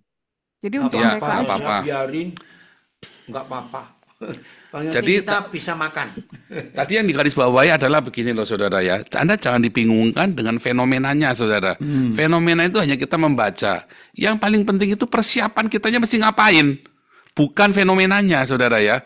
Kita tetap tekun, setia di dalam kekasih dan kekudusan kerja seperti biasa. Kalau kita melihat itu, kita hanya untuk melihat pertanda. Kita amatin aja. Tapi jangan terjebak terus kita langsung pusing ya. Saudara, yang penting itu ya saudara ya. Jadi jangan terjebak dalam fenomena. Tetapi kita melihat fenomena itu supaya kita melihat kapan ya. Jadi tetap lakukan tugas kita seperti biasa. Anita Permana. Ini ada satu lagi, Paulus Leon, kenal Pi? Siapa? Kayaknya orangnya Pak dari Papi nih, Paulus Leon ini. Anita Permana silakan. Ya, selamat siang, selamat pagi. Malam. Sore. Sore. Oh, ini orang pesat, ini orang hebat. Koden mau nanya, Ya. waktu di Wahyu 7, itu kan ada yang diselamatkan 144.000 dari bangsa Iya. Israel. Itu suku Yehuda, masing-masing 12.000 ya, Yehuda, Ruben. Tapi di situ tidak ada suku Dan. Itu karena apa ya? Jadi ada Manase kan sama Yusuf. Disebutnya bukan Efraim tapi Yusuf dan Manase. Terus yang lain udah ada Simon, Lewi, Saskar, Sebulon, Benyamin gitu ya. Asher. Tapi suku Dan-nya nggak ada. Ya. Terima kasih. Karena arti Dan itu adalah hakim. Nah, kalau kita baca Matius 5, Tuhan Yesus paling tidak suka kalau kita menghakimi orang lain. Biar hakim itu tetap Yesus Kristus Tuhan saja. Ya, maka itu kalau kita suka menghakimi orang lain, bisa-bisa kita lepas dari keselamatan. Itu Anita. Oke, lanjut nih. Terakhir ya. Habis Paulus Leon, habis itu Kevin penutup pertanyaan ya. Paulus Leon silakan. Halo Koden, ini Paulus Salindeho Koden. Oh, orang hebat. Ya, gimana? Ya Koden itu kan di mana? Di Wahyu ya, ada peristiwa itu kan 3,5 masa. Ya. Masa sulit. Di Daniel juga ada. Nah itu mulainya kapan dan berakhirnya kapan perhitungan 3,5 masa sulit itu? Apakah ketika pada waktu nanti peperangan itu apa gimana ya? Atau sekarang udah mulai terjadi itu? Oke. Saudara, ini bukan cuma untuk saudara saya ini Paulus, tapi untuk semua kita. Kitab Wahyu itu kitab misteri. Kenapa kitab Wahyu itu kitab rahasia? Ya sebab Papa di surga sangat kenal kita. Ya, kitab Wahyu itu tidak berurutan kronologis. Kenapa? Supaya kita nggak kurang ajar. Maaf, misalnya gini ya. Kalau Papa di surga menuliskan wahyu itu kronologis, bisa diikuti tahun sekian, bulan sekian. Sadar nggak kita akan berkata, jangan bertobat dulu, tunggu hari itu terus besok. Ngerti nggak maksudnya? Jadi Paulus tentang 3,5 tahun, 7 masa apa, udah kita nggak usah panik. Itu rahasia Tuhan. Mau diotak-atik, mau dibongkar kayak apa Alkitab, kita tidak akan ketemu jawabannya, sebab itu rahasia Papa. Yang penting lagi sekali Wahyu 14 ayat 12. Yang penting di sini adalah ketekunan orang-orang kudus dan iman kepada Yesus yang tidak menyembah. Ikuti roh zaman ini. Udah, karena kalau kita maksa ingin tahu kapan, ya kita capek sendiri loh. Ya, itulah Papa kita, ya, ada rahasia. Nah, supaya yang masih banyak mikir, coba buka Ulangan 29 ayat 29. Terakhir ya, karena saya harus pergi ke kota lain ini, ada pelayanan. 29 ayat 29, nanti siapkan Pak Paul Dere berdoa penutup ya Pak Paul Dere ya. Ya. Ulangan 29 ayat 29. Kita baca. Lihat ini, mana dia? 29 ayat 9. Ayat 29 ayat 29 ayat terakhir. Ya. Mana ini? Ya, hal-hal tersembunyi. Ya, hal-hal yang tersembunyi, yang rahasia, ialah bagi Yahweh Tuhan kita. Tetapi hal-hal yang dinyatakan ialah bagi kita dan bagi anak-anak kita sampai selama-lamanya. Kenapa? Supaya kita melakukan segala perkataan hukum Taurat ini, firman ini. Jadi bukan cuma untuk Paulus, dari Taipei, ayat penutup yang hebat. Betul, ya sudah. Masih banyak rahasia yang belum terbuka. Kita tunggu saja. Ya, hari demi hari jalani hidup tetap takut akan Tuhan. Seperti kalimat terakhir ayat 29, Ulangan 29. Supaya kita melakukan segala perkataan firman ini. Ya, jadi tidur yang nyenyak ya Paulus tentang 3,5 tahun kapan, nggak ada yang tahu. Oke. Ya, ditunggu di Jakarta, Koden. Yo, tanggal 10 nanti. Oke, thank you. Welcome.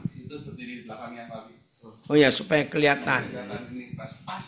Ini ada Pak Paul Dere mau berdoa untuk kita semua dari Boston. Persis belanja lagi, kurang geser lagi. Supaya kelihatan. Ya, nah, bisa duduk sendiri aja, enggak apa-apa. Ya. Kelihatan enggak? Belum. Nah, itu dia. Silakan. Saudara-saudara kekasih dari Yesus Kristus, baik yang di Zoom maupun di studio bersama Pak Daniel dan juga Pastor Paul dan semua yang ada di sini. Mari kita mohon berkat dari Tuhan untuk mengakhiri Zoom ini. Mari kita berdoa. Tuhan Yesus, sungguh Engkau sangat baik sehingga Engkau bisa berada di sini Tuhan karena kasih-Mu bagi kami semua. Terima kasih Tuhan Yesus bagi saudara-saudara terkasih di dalam Zoom ini yang sudah hadir dan menanyakan apa-apa yang mereka perlukan untuk menyongsong kedatangan-Mu yang kedua kali. Biarlah Tuhan berkat kasih anugerah-Mu menyertai kami semua. Bagi yang kami memerlukan hikmat pengertian, Tuhan memberikannya. Dan bagi yang sedang sulit, apapun Tuhan menolong. Dan Tuhan sendirilah hadir di dalam hati pikiran kami sehingga kami dibaharui senantiasa dari hari ke hari. Amin. Terima kasih Tuhan Yesus, berkati Pak Daniel, juga Pak Paul dan keluarga, bahkan Pak Daniel banyak acara dalam pelayanan, sertai dia, lindungi dia dimanapun dia berada. Terima kasih Tuhan juga yang di Zoom, Tuhan memberkatinya sehingga kami boleh terus belajar dan belajar dan belajar dan selalu setia seperti Nuh yang tetap setia sampai dia menyelamatkan dan mendapat kasih karunia dari-Mu. Terima kasih Tuhan Yesus. Kami serahkan semuanya ini berkat dari Pastor Paul dan Pak Daniel. Amin. Amin.